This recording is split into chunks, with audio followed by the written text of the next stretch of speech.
Мемлекеттік тілді дамыту бұл мәселені көтерушілер көп. Мамандар ана тілі аясын кеңейте түсудің тиімді жолдарын қарастыруда. Оқыту орталықтары ашылды, оқыту бағдарламалары жасақталды. Қазақ тілі барлық деңгейде насихатталып келеді. Осындай атқарылған жұмыстар өз жемісін бермей қоймайды. Цифрларға жүгінер болсақ, 89-93 жылдар аралығында қазақ тілінде іс қағаздарын жүргізу шамамен 7-8% ғана болса, қазір бұл көрсеткіш 80%-дан асып жығылады. Соңғы мәліметтер Қазақстан халқының 65%-ның мемлекеттік тілде еркін сөйлейтіндігін көрсетіп отыр. Алда 10 жылдың ішінде осы нәтижені 95%-ға дейін жеткізу мақсаты тұр. Қысқасы, ана тілімізді төрге шығаруда атқарылған істе көп, қол жеткен нәтиже де бар. Дегенмен бізге тек сан емес, сапаға да көбірек көңіл аудару керек. Алдағы әңгімеміз осы туралы болмақ. Қазақ эстрадасы әндерінің мәтіндері ылғида сынға ұшырап келеді. Мәтінге, ән өлеңіне салақтықтың әкелер зияны көп. Өлеңнің сөз өнерінің шыңы, тәрбиелік әсер қуатының зор екендігі кейде ескерілмей қалып жүр. Қолдан құрастырылған мазмұнсыз мәтіндер қазақ тіліне қызығушылық тудырады деп айта аламыз ба? Тілшіміз көкшелік тыңдарманның қандай ән тыңдап жүргендігі, ол әндердің мәтіндер жөніндегі пікірлер туралы ой толғанысына құлақ түрелік.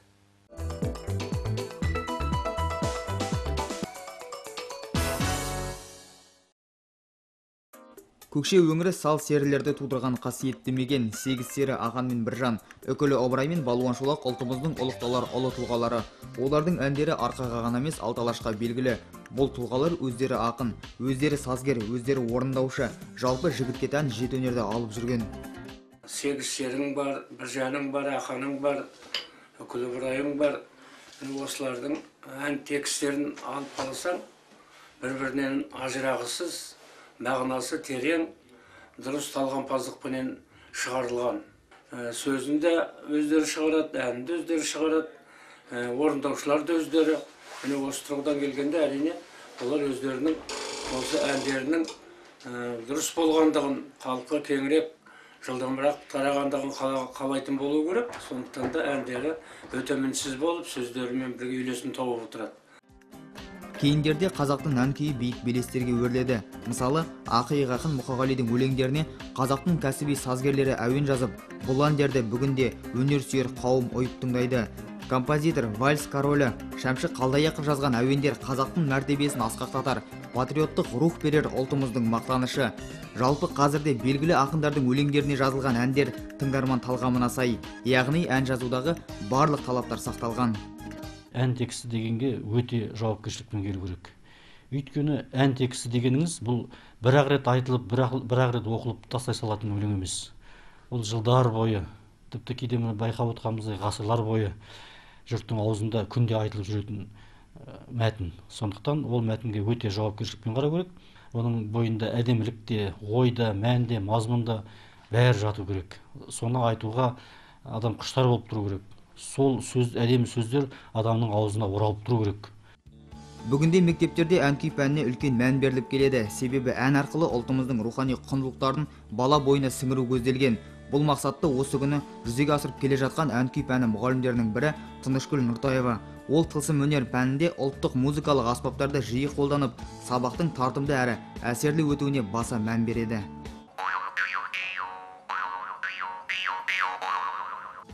Қорқыттың, Құрманғазының күйлерімен, сал серілердің әндерімен, жергілікті ақын композиторлардың туындыларымен балалар жақын таныс. Оларды тиімді меңгерту үшін ең алдымен балалардың музыкаға деген қызығушылығын оята білу керек деген пікірде 26 жылдық еңбек өтілі бар тәжірибелі мұғалім. Халық музыкасы болғаннан кейін мен көбінесе халық музыкасын жақсы көремін. Күйлерді, халық күйлерін. Оның ішінде жаңа балдар айтып өтті, Ақанның Маң-Маңгер деген әні бар. Маң-Маңгер әні үйренеді, балдар біледі. Гәкку, бүкіл халық әндерін бәрін біледі балдар. Көрнекіліктер көп әрі ұтымды пайдаланылған сабақ әлбетте тартымды әрі қызықты болмақ. Балалар музыка пәніне ерекше құлшыныспен қатысады. Таппақтар, өлеңдерді айтамыз, және жақсы бағаларды аламыз. Сол музыка сабағында біз бірнеше әндерді үйрендік. Маған музыка сабағы ұнайды. Ән көңілдің ажары, ұлттық тарихын, болмысын, құндылықтарын, сезімін жеткізетін тылсым өнер. Осыған да байланысты ән мен мәтін сапасына ерекше мән берілуі шарт. Бүгінгі қазақ әндерінің деңгейі қандай? Қазіргі жастардың өздері шығарып, өздері айтып жүрген әндері дән емес, сөздері де сөз емес. Тіпті мағынасы жоқ. Махаббатты, лиризм сипатында жазғысы келеді, айтқысы келеді. Тіпті адамның күлкісі келеді. Әлгі әнді тыңдап отырсаң, шыға бере ұмытасың. Неге? Өйткені ол әннің әндік сапасы жоқ. Жастардың айтып жүрген әндерінің барлығы 100%-ның ішінде 10% халыққа тыңдауға маңызы зор. Соның бір мәтін мен сөз келісетін 10% деп айтуға болады. Сахналы мен тойдың және қойылымның әндері әртүрлі болады. Қазір сахнада айтып жүрген 90% пайызы әндердің той әндеріне деп аталады. Құлақтан кіріп бойдалар әсем ән мен тәтті күй, көңілге түрлі ой салар, әнді сүйсең менше сүй. Абайдың әндері осы күнге дейін маңыздылығын жоймай, қазынасы құнтталып кеңінен насихатталып келеді. Абай әндері қазақ сахнасының көркі. Абайша ән сүйетін жастар бар ма бүгін? Бастауыш саты оқушыларының талғамы зор, ал жастардың таңдауы қандай ән? Біз көкшетаулықтарды әңгімеге тартып, қазақ эстрадасынан қай әншіні сүйіп тыңдайсыз деген сұраққа келесідей жауап алдық. Қайрат Нұртас, ауырмайды жүрек. Қазақ әншілерінен Қайрат Нұртас, Сырым Исабаев, ауырмайды жүрек. Бейбіт Қорған, Шоқ қыздар әні. Саған әндердің Тағыма, Сырым Исабаев. Қайрат Нұртастың ауырмайды жүрек, үнсіз жүрек. Қазір әншілер жастарды қарағанда ринго топ болып келеді, өйткені Қазақстанда еуропаландырып келген, жақсы дамыған болып келеді. Негізінен Мұзарттың әндері менде көбірек кездеседі жалпы.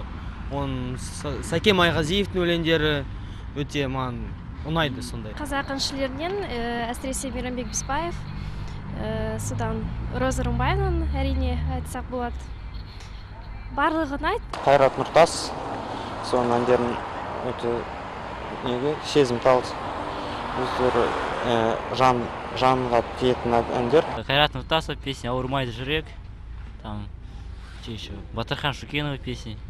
Бүкіл жігіт қандай бар? Жігіттер квартеті, например. Қайрат Нұртас. Қайрат Нұртастың «Ауырмайды жүрек» ұнайды. Мұзарттағы Мейрамбек. Мен Мұзарт тыңдаймын. Жігіттер тобын тыңдаймын. Сосын Еркін Нұржаны. Мұзарт тобын жақсы көреміз. Жорабаеваны жақсы көреміз. Ұрымбаеваны жақсы көреміз. Мұзарт әндерін естиміз. Сол өз елім, жаңа әндер шығып жатыр, клиптар, соның бәрін көреміз. Қайрат Нұртас. Ауырмашы жүректі айтады. Ауырмайды жүрек, ауырмайды. Сенсіз өткен күндер. Я не знаю, я вообще не слушаю казахский. Я не слушаю казахский песни.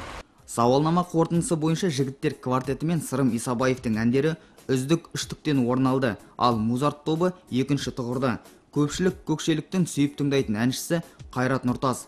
Оның әсіресе ауырмайды жүрек әні жастардың жүрегіне тура жол тартқан. Бұл ән жылдың үздік әні атағына да ие болған еді. Көпшілік жастың көңілінен шыққан ән жайлы аға буын мен ақындар не дейді?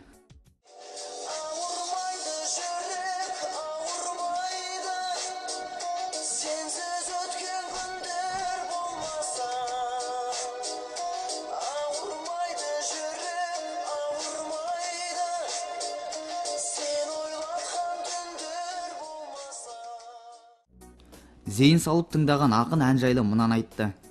Жаңа «Ауырмай жүрек» деген әнді тыңдап отырмыз.